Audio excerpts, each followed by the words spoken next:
I'm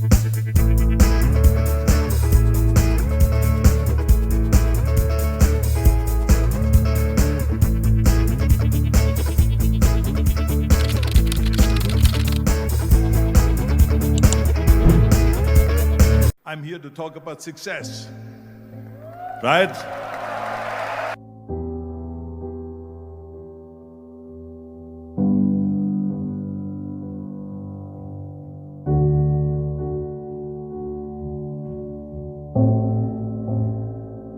The first rule of success is to have a vision.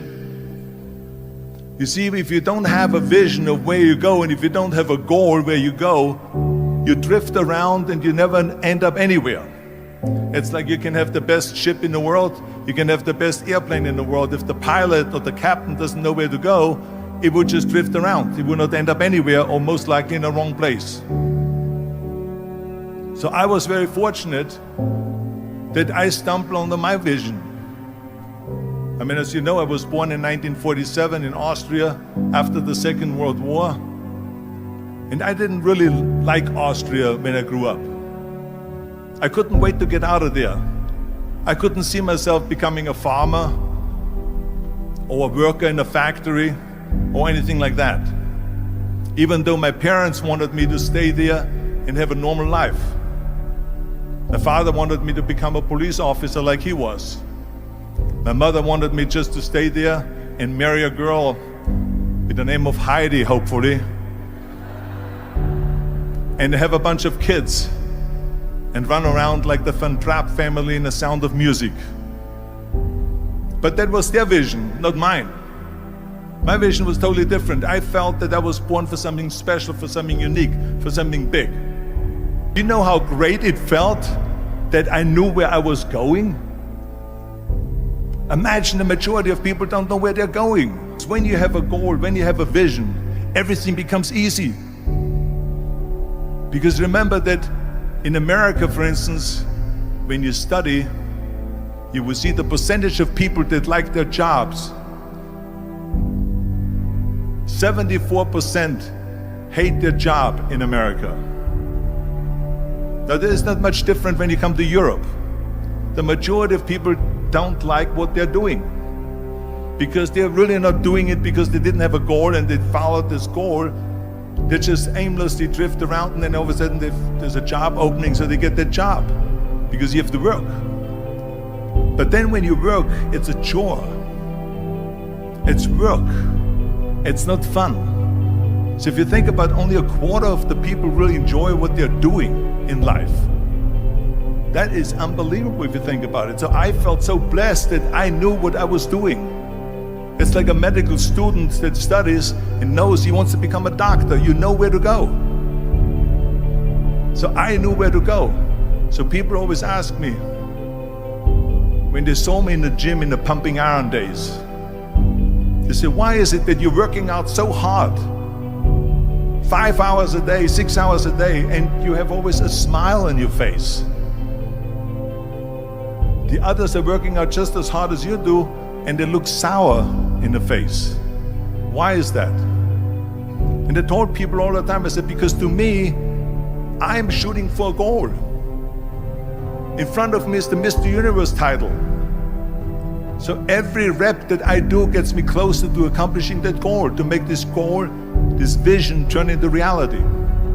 Every single set that I do, every repetition, every weight that I lift will get me a step closer to turn this goal into reality. So I couldn't wait to do another 500-pound squat. I couldn't wait to do another 500-pound bench press. I couldn't wait to do another 2,000 reps of sit-ups. I couldn't wait for the next exercise, for the next half hour of posing and all the kind of things that you have to do to be a champion.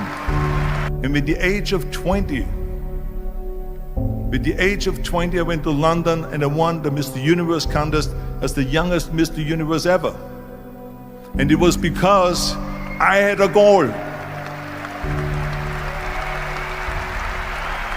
So let me tell you something, visualizing your goal and going after it makes it fun. You got to have a purpose no matter what you do in life. You got to have a purpose. So that's rule number one, have a vision. Rule number two is Don't listen to the naysayers. Don't listen to the naysayers.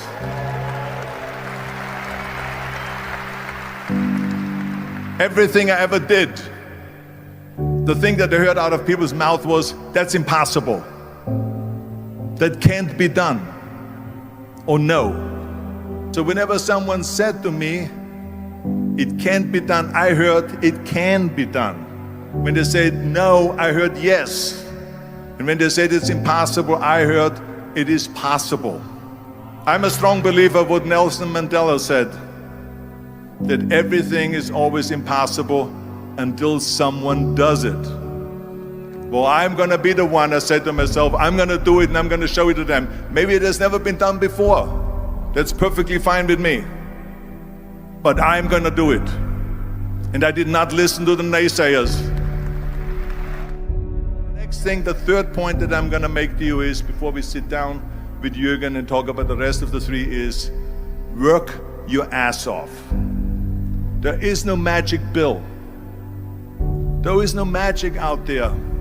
You cannot get around. You have to work and work and work. And it drives me crazy when people say they don't have enough time to go to the gym for 45 minutes a day and work out. Or to do something for 45 minutes to an hour a day to improve. If it is physically improve or if it is mentally to improve. Imagine you read 1 hour a day about history. How much you will learn after 365 hours in 1 year. Think about if you study about the history of musicians, of composers, how much you would know. Imagine if you would work on a business, on some business that you want to develop every day for an hour. Imagine how further along you will go and get. So it drives me nuts because when people say we don't have the time, we have 24 hours a day. We sleep 6 hours a day, so that gives you still 18 hours. And there's someone shaking their head out here in front. They say probably, I don't sleep 6 hours, I sleep 8 hours, right? Or just sleep faster.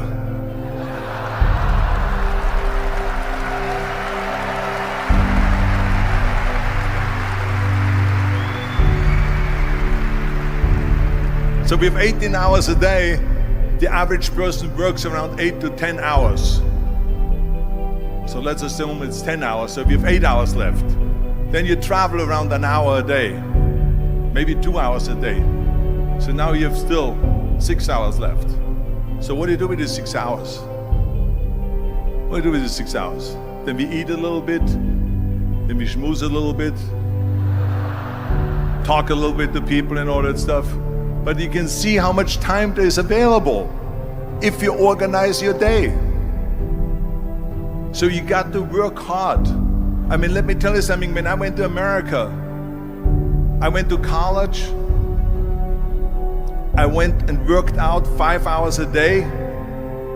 And I was working on construction. Because in those days in bodybuilding, there was no money. I didn't have the money for food supplements or anything. So I had to go to work. So I worked on construction. I went to college. I worked out in the gym, and at night from 8 o'clock at night to 12 midnight, I went to acting class 4 times a week. So I did all of that. There was not one single minute that I wasted. I became very friendly with Muhammad Ali in the 70s. And Muhammad Ali worked his butt off. And I saw it firsthand. And I remember that there was a sports writer that was there in the gym when he was working out and he was doing sit-ups. And they asked him, how many sit-ups do you do? And he said, I don't start counting until it hurts. Now think about that. He doesn't start counting his sit-ups until he feels pain. That's when he starts counting. That is working hard. And so you can't get around the hard work. It doesn't matter who it is. As a matter of fact, I believe what Ted Turner said, work like hell and advertise.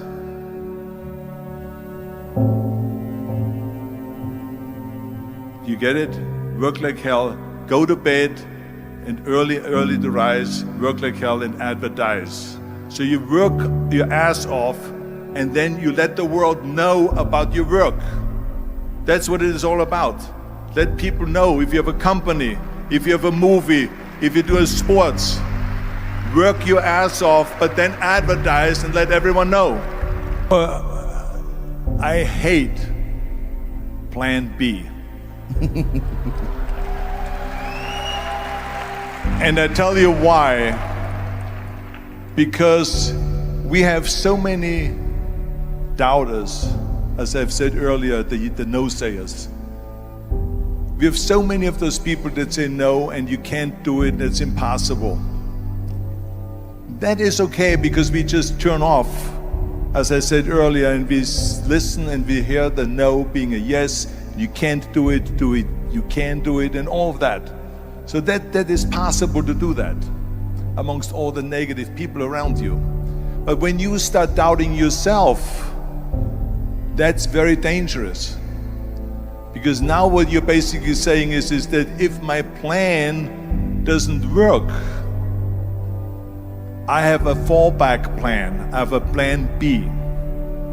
And that means that you start thinking about plan B, and every thought that you put into plan B, you're taking away now that thought and that energy from plan A.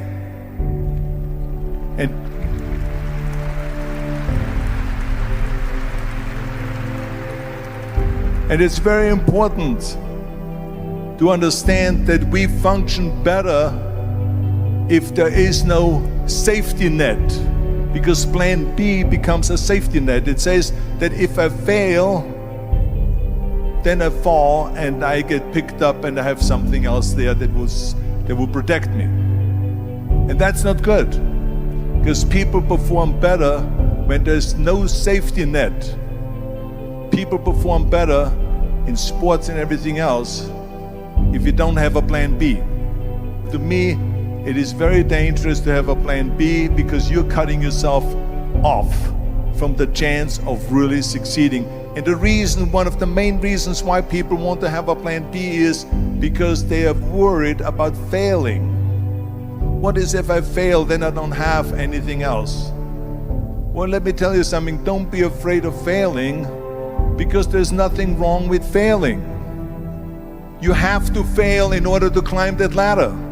There's no one that doesn't fail. We all fail. It's okay.